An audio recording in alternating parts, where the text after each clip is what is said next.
오늘의 말씀입니다. 로마서 2장 9절에서 11절입니다. 다 함께 읽겠습니다. 악을 행하는 각 사람의 영에는 환난과 곤고가 있으리니 먼저는 유대인에게요 그리고 헬라인에게며 선을 행하는 각 사람에게는 영광과 존귀와 평강이 있으리니 먼저는 유대인에게요 그리고 헬라인에게라. 이는 하나님께서 외모로 사람을 취하지 아니하심이라. 아멘. 우리 옆 사람하고 인사하겠습니다. 하나님이 우리와 함께 하십니다. 다시 인사하겠습니다. 임마누엘. 그 인사가 임마누엘입니다, 여러분. 자, 우리 같이 제목을 같이 한번 읽어보겠습니다. 시작. 오늘 말씀처럼 선을 행하심으로 하나님께 큰 복을 받아 누리시기를 축복해 드립니다. 한국의 이 정서나 이 문화를 보면요, 강조하는 게 있는데요. 그게 바로 뭐냐면 선에 대한 것이고 효에 대한 것이고 충에 대한 것입니다. 이것들은 전부 유교의 정신에서 우리에게 온 것입니다. 그러니까 이것들을 많이 강조를 하다 보니까 유교는요 굉장히 좋은 것으로 사람들이 이렇게 인식을 하고 있어요. 그리고 불교도 유교의 영향을 굉장히 많이 받았습니다. 그러니까 불교에서 뭐라고 하느냐면은 항상 하는 말이 뭐냐, 선을 강조합니다. 그래서 착하게 살아라, 그래야 극락 간다. 착한 일 많이 해라, 그래야 좋은 데 간다. 그리고 실제로 불교에서는요 사람들이 착한 일을 굉장히 많이 하고요, 방생 같은 것도 하고요, 좋은 일을 하려고 노력을 많이 하고 있습니다. 그러다 보니까 우리가 전도를 하다 보면은 사람들이 무슨 말을 하는가 하면 이렇게 말합니다. 아이고 막 교회나 절이나 막 착한 일 많이 하고 좋은 일 많이 하면 뭐 되는 거 아닙니까? 그러면 좋은 데 가는 거 아니에요. 뭐 이렇게 얘기합니다. 맞지요? 그럼 할 말이 없어요. 여러분은 어떻게 생각하십니까? 착하고 선한 일 많이 하면 좋은 데 갈까요? 좋은 데가 어딥니까, 여러분? 좋은 데가. 아니, 착한 것과 선한 것의 기준이 있습니까, 없습니까? 기준이 있습니까, 없습니까? 어렵습니까? 있다. 없다. 기준이 없어요. 뭘 착한 것이고 무엇이 선한 것입니까, 여러분? 기독교는요 천국 가는 기준이 세상하고 다릅니다, 여러분. 그게 뭐냐면 내가 죄인인 것을 깨닫고 난 다음에 나를 위해서 예수가 십자가에 죽으시고 나를 구원하신 그 구원의 은혜를 경험할 때에 그 입술에서 나오는 그 말이 뭐냐, 주님 나 같은 죄인 살려주셔서 감사합니다. 이 믿음의 고백이 그 사람을 천국으로 인도하게 되는 줄 믿습니다. 그러니까 우리가요 천국 가는 것은요 착한 일 좋은 일 전혀 상관없습니다, 여러분. 전혀 상관없습니다. 그래서 예수 믿는 사람들이 나쁜 짓을 많이 하는가 봐요. 그래서 뭐냐면은 이 사람들이요 사람을 죽이고 감옥 가 있는 사람들도 예수를 믿기만 하면 구원을 주시는 거예요. 그러니까 하나님 편에서 보면 모든 사람들에게 구원의 기회는 동일하게 주어져 있다. 기독교 이외에 모든 종교들이 다 강조하는 게 뭐냐, 착해라 선하라 이런 말을 너무 많이 강조하는 거예요. 그러다 보니까 정말로 교회 다니지 않는 분들이요 더 착합니다, 여러분. 정말로 착해요. 우리가 그분들에게 선한 행실을 보고 배워야 할 줄 믿습니다. 그러니까 이렇게 하다 보니까 기독교는요 선을 별로 강조 안 하는 것처럼 보입니다. 근데 실제로 기독교만큼 선을 강조하고 실천적인 종교는 없습니다, 여러분. 사회 곳곳에 말없이 선행을 하고 있는 단체들을 한번 쫙 보십시오, 여러분. 10개 중에 8개가 기독교 단체입니다, 여러분. 왜 이렇게 되는가 하면은 구원받은 사람들의 그 특징이 뭐냐 하면은 선한 삶, 선한 행동이 반드시 그 뒤에 동반되기 때문에 그런 것입니다. 그래서 성경을 보면요 구원받은 사람들에게 하나님이 요구하시는 게 뭐냐, 선한 행위를 강조하는 거예요. 오늘은 이 선의 기준점이 뭔가, 선을 행하는 사람이 받는 축복이 뭔지를 같이 한번 살펴보기를 원합니다. 이곳에 계신 모든 분들이 선한 행위를 통해서 하나님 주시는 그 축복을 받아 누리기를 축복해 드립니다. 사도 바울이 어떤 사람이 축복의 사람이라고 말하고 있습니까? 우리 10절을 같이 한번 읽어보겠습니다. 시작. 선을 행하는 각 사람에게는 영광과 존귀와 평강이 있으리니 먼저는 유대인에게요 그리고 헬라인에게라. 지난 시간에 이어서 말씀을 전하는데요, 사도 바울이 유대인들에게 말합니다. 오늘날로 말하면요 사도 바울이 교회 다니는 사람들에게 말합니다. 구원받은 사람들에게 말하기를 선한 행위를 하는 사람은 하나님이 영광을 누리게 하시고 선하게 선을 행하는 사람에게는 하나님이 존귀하게 하시고 선을 행하는 사람에게는 하나님이 평강을 허락하신다, 이렇게 선포하고 있습니다. 굉장히 사도 바울이 선한 행위를 강조하고 있는 거예요. 그러면 여러분, 지금까지 사시면서 무엇이 선이고 무엇이 선의 기준점입니까, 여러분? 한번 생각해 보셨습니까? 같이 읽겠습니다. 마가복음 10장 18절. 시작. 내가 어찌하여 나를 선하다 일컫느냐? 하나님 한 분 외에는 선한 이가 없느니라. 예수님은 선의 기준을 정확하게 말씀하십니다. 하나님 외에는 선한 분이 없다. 이 말은요, 하나님이 절대적인 선의 기준이라고 선포하고 있는 것입니다. 더 쉽게 말씀드리면요, 하나님이 말씀하신 이 말씀이 선의 기준이라는 것입니다. 여러분, 우리가 하나님의 말씀을 마음에 받아들이고 순종할 때 선한 삶을 살게 된다는 것을 말하고 있는 겁니다. 그러니까 로마서 2장 1절에 보게 되면 바울이 이렇게 말했습니다. 그러므로 남을 판단하는 사람아, 비판하는 사람아, 바울이 유대인들에게 이방인들이 죄를 보면서 판단하고 정죄하는 부분의 문제를 거론합니다. 너희들이 남을 판단하고 정죄하는 것 나쁜 거다, 하지 마라. 이렇게 그 말씀을 통해서 우리를 깨닫게 해주십니다. 그때 우리가요, 그 말씀에 순종해서 살면은 그것이 선한 삶을 사는 사람이라고 말씀하시는 겁니다. 다시 말해서 우리가 구원받은 하나님의 백성이라면 하나님 말씀한 그 말씀에 순종할 때 진짜 선한 사람이라는 것입니다. 여러분, 말씀 많이 하는 것 중요하지만 많이 알지만 내가 순종하지 못하면 그 사람은 선한 삶을 사는 것이 아니다, 성경은 말하는 것입니다. 무엇하고 비슷한가 하면요, 우리나라 말에 부모 말을 잘 들으면 자다가도 뭐가 생긴다? 자다가 일어나서 떡을 먹으면 절대 안 됩니다, 여러분. 먹고 체합니다, 여러분. 골치 아픕니다. 근데 이 말이 무슨 의미인가 하면은요, 부모가 자녀들을 위해서 나쁜 일을 시키지 않는다는 거예요. 그러니까 자녀들이 부모 말을 잘 들으면요, 좋은 일이 생긴대요. 그렇다는 거예요, 우리 시엠들. 오늘 보면은 이 교육 현장에서 일하시는 선생님들 보면요, 참 불쌍해요. 제가 보혜의 말을 들어보면 선생님이 참 불쌍해요. 제가 살할 때는 부모님이 뭐라고 얘기했는가 하면요, 학교 가면 선생님 말씀 무조건 잘 들어라, 그렇게 말했습니다.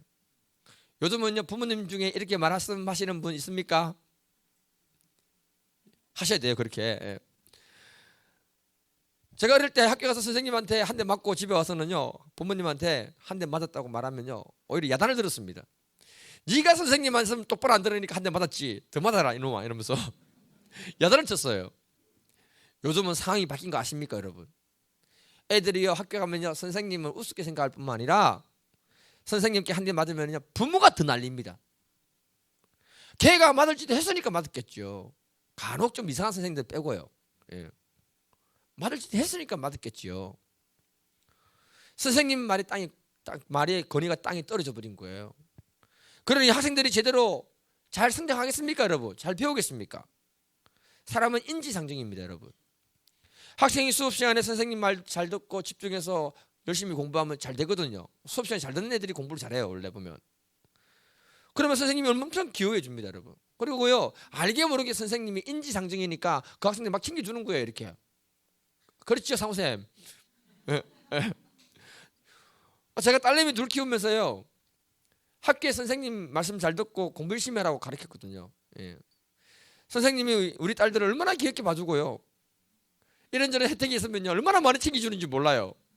자랑 좀 해야죠, 이렇게 한 번씩. 선생님 입장에서 볼 때 선한 학생들은요, 선생님 말씀 잘 듣는 학생들이에요. 그게 착한 학생들이에요.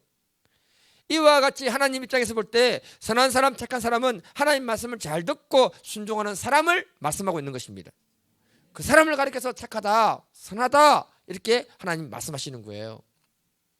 그래서 사도 바울이 선을 행하라, 이렇게 강조하는 것입니다. 로마서 12장 17절에 보면 아무에게도 악을 악으로 갚지 말고 모든 사람 앞에서 선한 일을 도모하라. 사도 바울이 강조하기를 아무에게도 악을 악으로 갚지 마라. 그리고 모든 사람 앞에서 선을 도모하라. 도모하라는 말을 보니까요, 무슨 뜻인가 하면은 미리 알다, 관심을 가지다, 이런 뜻입니다. 다시 말하면 우리가 하나님 말씀에 순종하는 그 일에 관심을 가져라, 이렇게 말하고 있는 것입니다. 로마서 16장 19절에 보니까 너희의 순종함이 모든 사람에게 들리는지라. 그러므로 내가 너희로 말미암아 기뻐하노니 너희가 선한 데 지혜롭고 악한 데 미련하기를 원하노라. 바울이 말합니다. 너희가 하나님 말씀 듣고 순종한다는 말을 들으니 내가 너무 기쁘다. 잘한다. 너희들은 선한 데는 지혜롭고 악한 데는 미련한 사람이 되어버려라. 이렇게 선포하고 있습니다. 저와 여러분들이 이런 믿음의 사람이 되기를 주님의 이름으로 축복해 드립니다.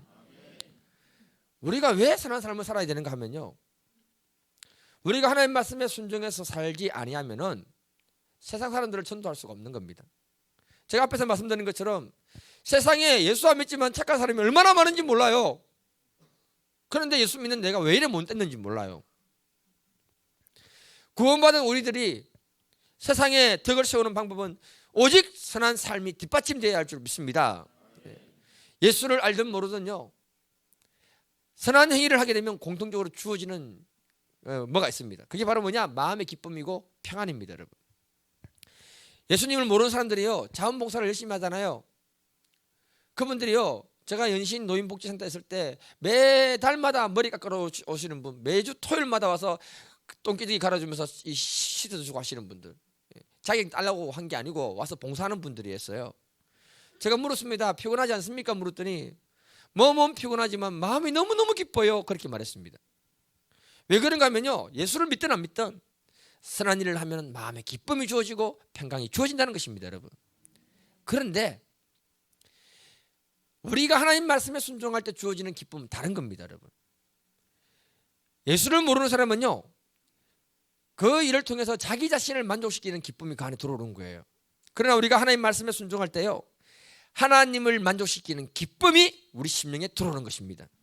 이 기쁨은요, 세상 사람이 가지지 못하는 놀라운 축복과 그 기쁨을 말하고 있는 것입니다. 제가 울산에 있을 때 저를 도와주시는 분이 간혹 있었는데요, 그분을 생각하면은 한편으로 감사하지만 한편으로는 지금도 빚진 자의 마음이 있어요.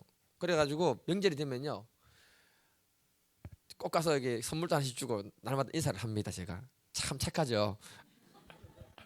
아니, 목사가 이런 사람 없어요. 목사가 성도들한테 선물 주는 사람, 명절에 돌리는 사람 없어요. 다른 교회 물어보세요, 여러분. 우리 교회 저한테 받으시는 분들은요, 감사하게 생각하셔야 돼요. 아이, 갑자기 분위기가 왜 이러지 이렇게. 근데 이분이 참 재밌는 게 뭐냐면, 저는 도움을 달라고 요구를 안 하거든요. 근데 신기한 건 뭐냐, 돈이 필요할 때 이분이 어떻게 알고 돈을 주시는 거예요. 여러분, 남의 거 받는 게 얼마나 힘든 줄 아십니까? 와, 저는 주는 게 좋지 받는 거 너무 힘들어요. 최근에 제가 엿을 먹다가 진짜 엿 먹었습니다. 뭐가 딱딱한 것이 옆에 붙어 나오는 거예요. 엿을 뺏어 보니까 검으로 도금한 그 이가 떨어져 나온 거예요. 보니까 이 밑둥이 썩어가지고 있었는데 엿을 먹었을 때 같이 톡 떨어져 나온 거예요. 제가 그때 깨달았습니다. 와, 욕할 때 엿 먹으라 이 말이 무슨 말이구나, 무슨 의미인지 깨달았습니다. 여러분, 절대 나의 이가 안 좋으신 분들은 엿을 드시지 마시길 바랍니다. 문제는 갑자기 그렇게 되니까 임플란트를 해야 되잖아요. 갑자기 돈이 어디서 나옵니까? 뻔한 삶에서. 예. 그래서 제가 아버지한테 뭐라 했냐면, 아버지, 올해 안 그래도 헌금할 것도 많고 그러는데 이러면 곤란한데요. 이렇게 하고 넘어왔습니다. 임플란트 하려고 예약을 딱 했고요. 예약한 날에 점심 먹고 병원에 가야 되는 그 시점이었습니다. 갑자기 울산에서 그 권사님이 전화가 온 거예요. 저한테 아무 말도 안 하고 경주까지 올라온 거예요. 그리고 점심을 같이 먹자는 거예요. 병원 가야 되는데 점심 먹고 나서. 그래서 제가 그분 만나서 같이 식사하고는 같이 있다가 제가 병원에 갔다 오겠다 하고는 이제 은혜 사모한테 바톤 넘기고 제가 갔어요. 병원에 갔다 왔는데 이분이 돈을 주고 간 거예요. 그 돈을 보는 순간에 화가 확 올라오는 겁니다. 화가. 기쁨이 넘치는 게 아니고 화가 올라오는 거예요. 화가. 그럼 전화를 해가지고 야단을 쳤습니다. 아니, 그 사람이 이러면 어떡합니까? 자꾸 불편해 죽겠다고. 예, 다시는 안 본다면서 막 그렇게 얘기했는데, 나는 안 본다는데 올라오시는 거 어떡해요? 근데 그 사람이 뭐라고 하시는가 하면은요, 그날 새벽에 기도를 하는데 하나님이 저를 만나라고 하더랍니다. 그리고 돈을 주라해요. 돈을 주래요. 아무 말 없이 올라와가지고 그냥 만났는데, 목사님이 임플란트 하러 간다는 말을 딱 듣는 순간에 왜 하나님이 자기를 이곳에 보내는지를 알겠다는 거예요. 그리고는요, 자기가 하나님 음성에 순종했을 때 하나님 주신 그 큰 기쁨 때문에 섬길 수 있어서 너무 감사합니다, 이렇게 말했습니다. 제가 그 말 듣고요, 제가 무슨 말을 합니까? 하나님 하나 있는데. 할렐루야. 이분이요, 우리 교회 밭 살 때 있잖아요, 그때도 헌금했어요. 제가 그때 기도원에서 기도한다고 기도하고 있었는데요, 전화가 온 거예요. 목사님 뭐 필요한 거 없어요? 없는데요. 아니요, 하나님 전화해봐라고 그러는데요. 아니, 난 필요한 거 없어요. 아니, 돈이 필요한 거 아닙니까? 안 필요해요, 안 필요해요. 필요 없다고. 그러는데 생각난 거예요. 우리 교회 지금 이 밭에 땅 산다고 하고 있는데 거기에 헌금하세요. 그냥 아무 말 안 하고요, 딱 헌금하셨습니다. 제가 그걸 보면서요, 느끼는 게 뭐냐, 참 복된 분이다. 여러분들은 별로 그런 감동 안 받잖아요.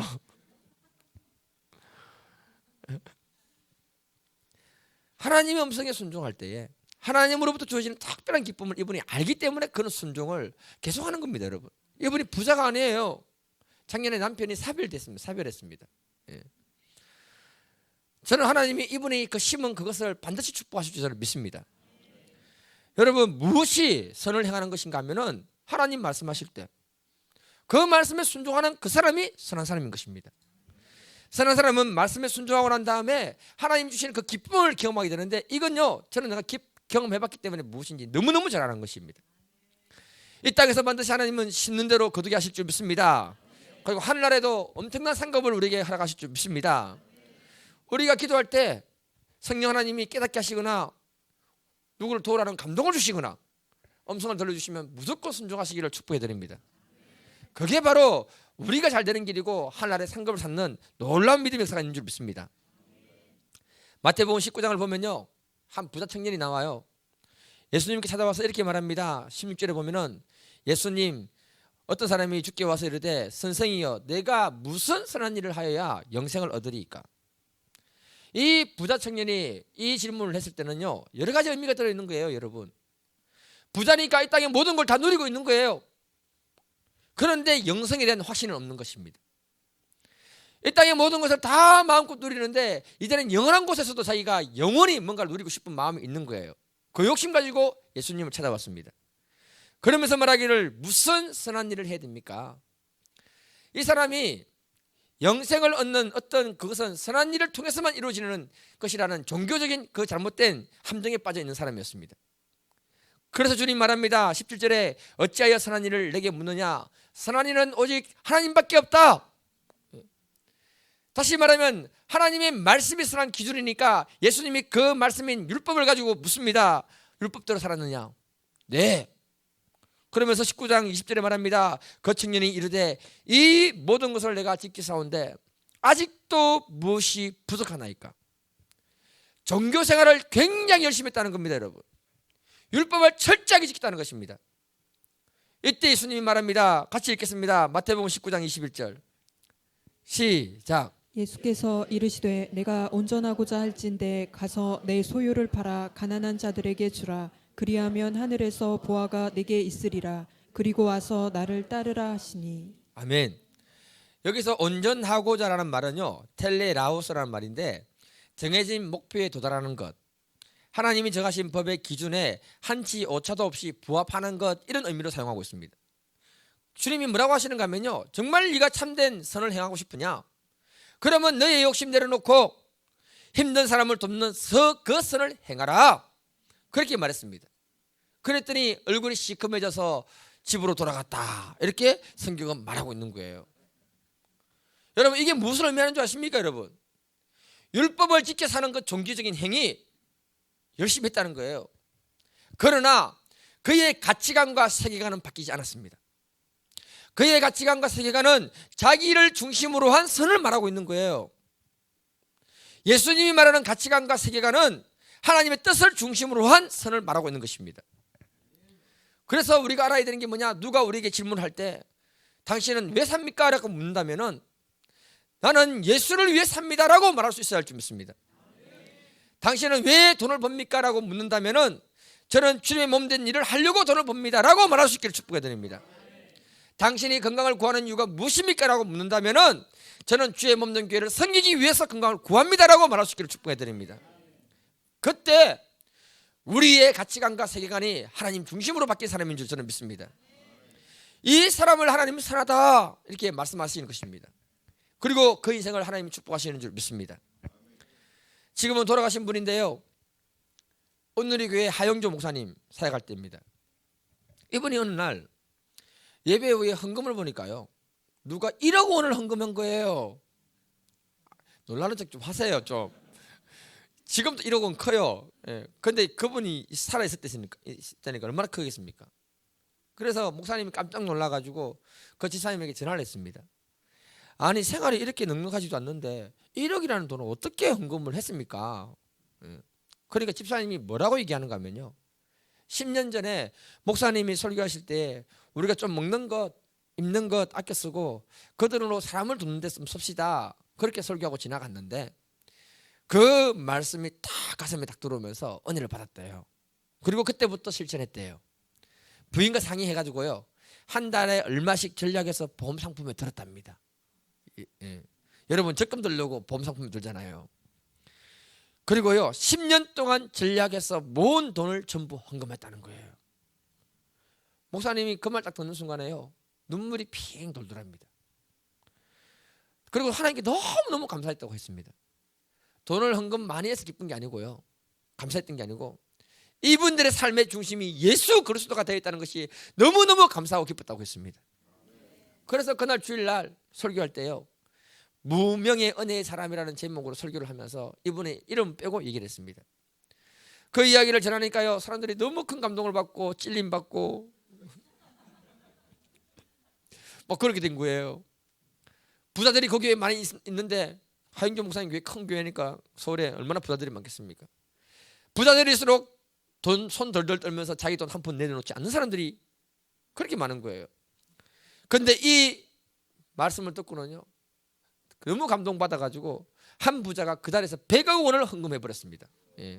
지금은 좀 엄청난 돈인데요.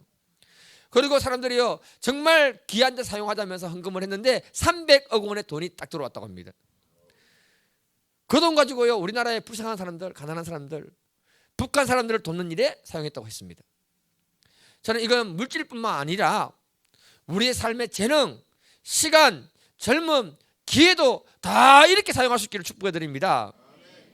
이게 바로 구원받은 사람들이고 하나님의 은혜를 아는 사람들의 삶이 되는 줄 믿습니다. 이때 우리 하나님이 우리를 위해서 정말 어마어마한 상급을 예비해 놓은 줄 믿습니다. 이 기쁨에 참여하는 믿음의 분들이 되기를 주님의 이름으로 축복해 드립니다. 로마서 2장 7절, 참고 선을 행하며 영광과 존귀와 섞지 아니함을 구하는 자에게는 영생으로 하시고, 바울은 확신 가운데 말합니다. 인내하면서 선을 행하는 사람들은 하나님이 그 사람에게 영광을 허락하시고 존귀하게 하시고 섞지 않은 영원한 생명을 주신다라고 선포하고 계십니다. 이 말씀의 주인공이 저와 여러분이 되기를 주님의 이름으로 축복해 드립니다. 하나님은 늘 우리에게 이런 기회를 주시는 줄 믿습니다. 이 축복을 우리의 몸으로, 우리의 시간으로, 젊음으로, 물질로 주님 앞에 들어주시기를 축복해 드립니다. 옆 사람하고 인사하겠습니다. 선한 데는 지혜롭고 악한 데는 미련합시다.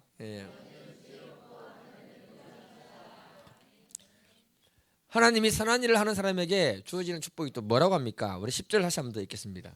시작. 선을 행하는 각 사람에게는 영광과 존귀와 평강이 있으리니 먼저는 유대인에게요 그리고 헬라인에게라. 사도 바울이 말하기를 정말 선을 행하는 사람에게는 반드시 하나님이 그 사람을 영광스럽게 하시고 존귀하게 높여주시고 평강한 삶을 주신다고 말씀하고 계십니다. 이 중에 우리가 존귀를 한번 보겠는데요, 국어사전에 보면 존귀라는 말은요 사람의 지위나 신분을 높여주고 귀하게 여긴다는 뜻입니다. 근데 원어로 보니까 티메라는 단어인데요, 이 단어는 뜻풀이를 이렇게 합니다. 사람에게서는 존경을 받는다는 뜻이고 하나님이 그 사람을 하나님같이 높여주는 것이 존경이다, 이렇게 존귀다, 이렇게 말하고 있습니다. 그러니까 저와 여러분들이 하나님 말씀에 순종해서 살면은 하나님이 모든 사람들 앞에서 우리를 존귀하게 높여주실 줄 믿습니다. 그리고 하나님이 우리를 하나님과 같은 존귀한 사람으로 만들어 주실 줄 믿습니다. 그런 축복이 펼쳐지기를 축복해 드립니다. 여러분들이 시간을 내 가지고 역대기상하나 열왕기상하나 한번 읽어보십시오. 자세히 읽어보면요 굉장히 중요한 교훈들이 많습니다. 그걸 읽어보면은 하나님을 경외하고 사랑했던 사람들은요, 하나님이 영화롭게 하시고 존귀하게 높여주십니다. 하나님을 사랑했던 다윗을 하나님이 이렇게 축복하십니다. 역대상 29장 28절입니다. 같이 읽겠습니다. 시작. 그가 나이 많아 늙도록 부하고 존귀를 누리다가 죽음에 그의 아들 솔로몬이 대신하여 왕이 되니라. 하나님을 사랑하고 하나님 말씀에 순종해서 살았던 다윗을 하나님 축복하실 때 늙어 죽을 때까지 부하게 하셨고 그를 존귀한 사람으로 높여주셨다고 선포하고 있습니다. 반드시 하나님은 우리 인생을 그렇게 만들어주실 줄 믿습니다. 성경에 잘 거론되지 않는 사람이 있는데요, 그 사람이 모르드게라는 사람입니다. 그 에스더서를 보면은 사람들이 이쁜 에스더만 생각하고 있어요. 사실은요, 그의 이 사촌 관계인데요, 모르드게가 믿음의 사람입니다. 페르시아 제국 시절에 그 사람이 문지기로 살았습니다. 그런데 그에 대해서 뭐라고 얘기하는가 하면 에스더 3장 2절에 보면 대궐문에 있는 왕의 모든 신하들이 다 왕의 명령대로 하만에게 꿇어 절하되 모르드게는 꿇지 아니하고 절하지 아니하니라. 무슨 말인가 하면 이렇습니다, 여러분. 하만이라는 사람이 2인자입니다, 여러분. 왕이 왕처럼 그 사람을 존중해 주라고 했는데 이 모르드게는 그 일을 하지 않았다는 말이에요. 여러분, 영화 300 영화를 보신 분이 계신지 모르겠는데요, 한번 보시면요, 왕이 높은 보좌를 만들어 가지고 전쟁터를 끌고 갈 때요, 땅에 내려올 때 그냥 내려오는 게 아니고요, 요 계단이면요 어떻게 되느냐, 사람을 딱 밟고 지나갑니다. 사람이 이렇게 딱 해주는 거예요. 이렇게 꿇어 엎드려져 드립니다. 제가 지금 세배 드렸습니다. 이렇게 딱 꿇어 엎드리는 거예요. 세뱃돈은 제가 기다리고 있겠습니다. 그러면 이 사람은 이렇게 하고 이 사람은 이렇게 딱 엎드리잖아요. 그럼 왕이요 발로 밟고 내려가는데 삐끗하면 넘어지니까 양쪽에 사람이 손을 딱 잡아줍니다. 그래서 잡아준 그 손으로 발로 밟고 나서 나중에 땅을 밟습니다.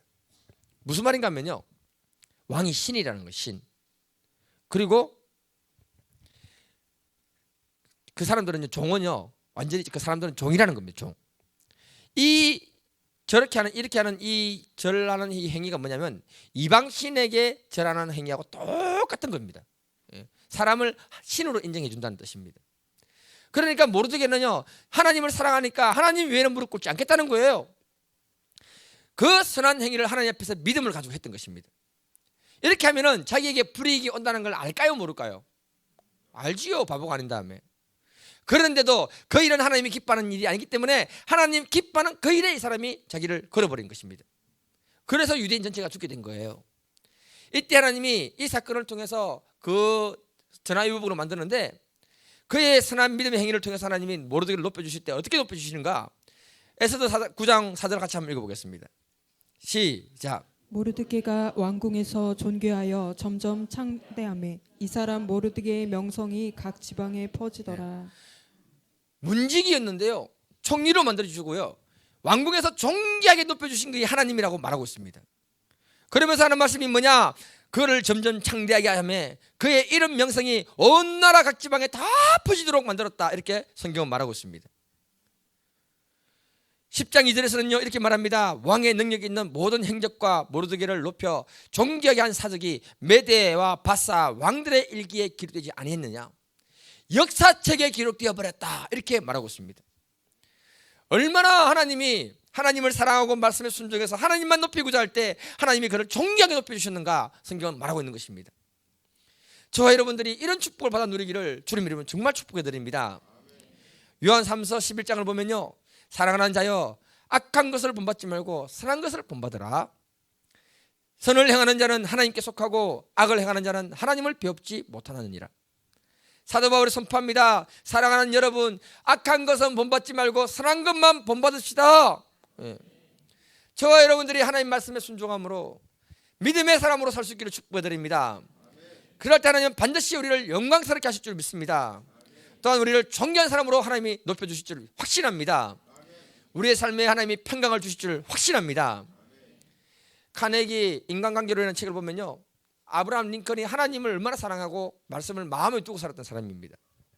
그가 마음에 두었던 말씀이 뭐냐면 타인을 비판하지 마라, 그러면 너도 비판받지 않을 것이다, 이 말씀을 믿고요 순종해서 살았습니다. 그리고 어려움만 있으면 기도로 그 문제를 뚫어나가는 기도의 사람이었습니다. 그래서 아브라함 링컨은요 미국 역사에 가장 존경받는 사람으로 시험받았습니다. 미국 중북부에 가면요, 사우스 다코다주라는 곳에 러시모어라는 산이 있는데 대통령 얼굴 4개가 있는 큰 바위 얼굴이 거기 있습니다. 맨 오른쪽에 있는 사람이 미국 제16대 대통령인 아브라함 링컨이라고 말합니다. 무슨 말인가 하면요, 사람들이 아브라함 링컨을 얼마나 존경했으면 4사람 중에 한 사람으로 해서 큰 바위 얼굴로 새겨두고 그 사람을 갖다가 존경하고 있다고 말하고 있는 것입니다. 우리가 하나님을 사랑한다는 것은 여러분 다른 게 아닙니다. 여러분, 하나님은 말씀을 듣고자 하고요, 그 말씀에 순종하고자 몸부림칠 때 우리가 정말 하나님을 사랑하는 사람인 줄 믿습니다. 그때 하나님은 우리의 말씀에, 하나님 말씀에 순종하는 우리의 모습을 보고 너가 사랑하는 사람이다, 너가 택한 사람이다, 내가 너를 축복하리라, 이렇게 하실 줄 믿습니다. 제가 어떤 분에게 들으니까요, 큰 교회인데요, 실제 등록 교인 수보다 교회 등록하지 않고 다니는 교인들이 정말 많다고 합니다. 여러분, 이게 무엇을 말하는 줄 아십니까? 오늘날 사람들이요, 구원은 받았는지 모르겠지만 교회에 정착해서 헌신하고 말씀에 순종하는 삶을 싫어한다는 것을 말하고 있는 것입니다.